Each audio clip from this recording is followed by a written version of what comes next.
Some of my students wound up going to Camp Hemshech, where I was the cultural director. They were part of a key generation when the transition was occurring between the ethos of the melting pot to a broader acceptance of cultural pluralism. Probably the melting pot was burst by the Black Identity movement, because you can't melt away your color.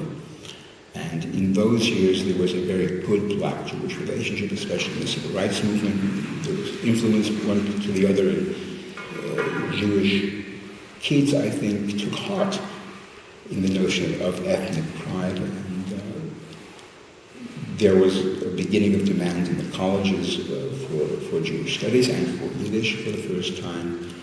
At a critical moment in American social history, here we had folks who were being rooted in respect for and some knowledge of Yiddish culture with a desire to go on.